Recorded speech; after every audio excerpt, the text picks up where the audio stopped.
Student, now we will discuss about the next part of the cell, that is the nucleus. So generally nucleus is spherical or oval in the shape and it consists of 4 parts. So what are the 4 parts? 4 parts are the nuclear membrane, nucleoplasm, chromatin material and the nucleolus. So first of all, we will discuss what is nuclear membrane. It is a double membrane that encloses the nucleus.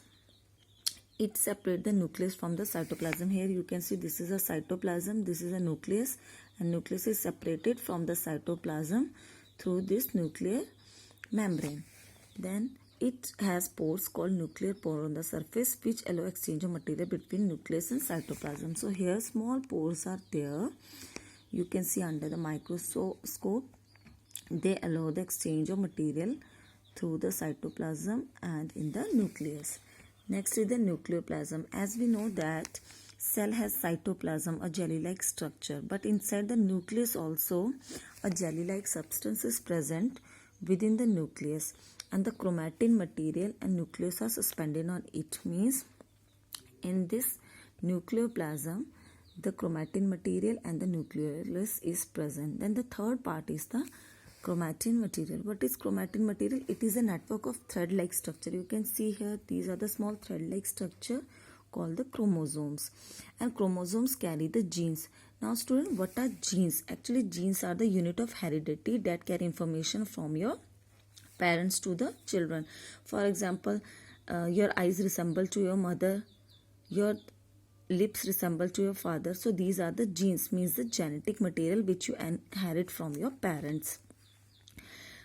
Plants also have the genetic material. You can see rose plant is, if it is red, so its daughter's plant is also give the red flowers only. So genetic material is generally the information that carry out to the offsprings or the children through the parents. And next is the nucleolus. It is a dense spherical structure within the nucleus, is associated within the formation of ribosome. What is ribosomes and its function you will study in higher classes. So basically the nucleus has 4 parts: nuclear membrane, nucleoplasm, chromatin material and the nucleolus.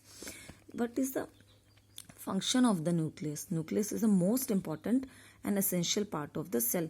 But students, some of the cells do not have nucleus, which you will study in higher classes. Then nucleus control all the activities of the cell, means all the activities inside the cell is controlled by the nucleus only. It contains the heredity information, means it contains the genes.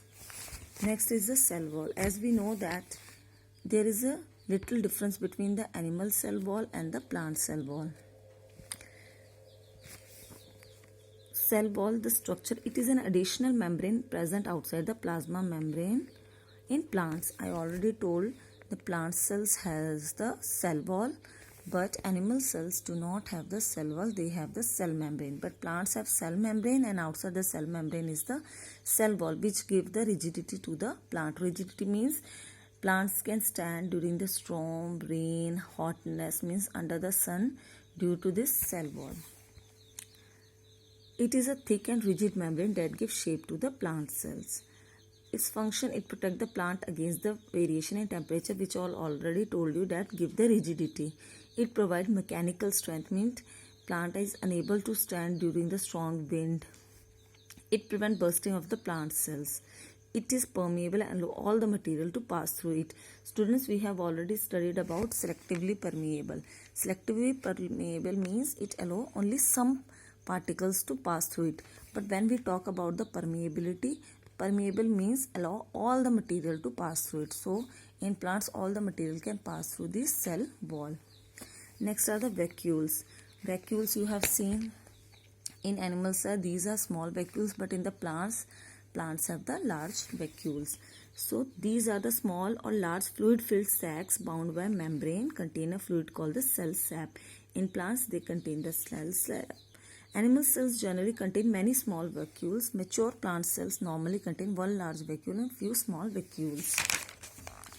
Then functions. Vacuoles provide turgidity and rigidity to the plants. Same here, strength to the plant.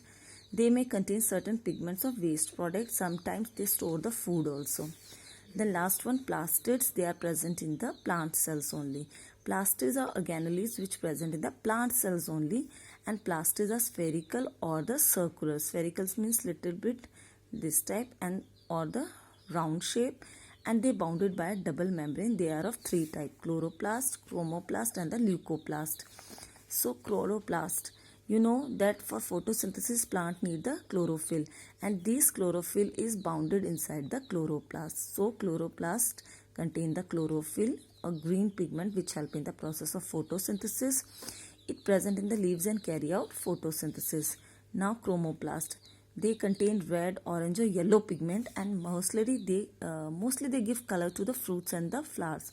So fruits and flowers are colorful due to the presence of the chromoplast. And third one are the leucoplast. They are colorless plastids, means they do not have any color. Their main work is to store food and present in the organs like seed and starch grains. So you can differentiate between chloroplast, chromoplast and leucoplast. Chloroplast is green in color and help in photosynthesis, present in the leaves. Chromoplast contain orange, red or yellow pigments. They give color to the fruits and the flowers, and this means they are present in the fruit, flowers, and then leucoplast are colorless and their basic function is to store the food. Now plant cells can be studied by observing slide of onion peel and the animal cells in the lab. So you have to learn the diagrams, how to label them, and you have to go through these topics.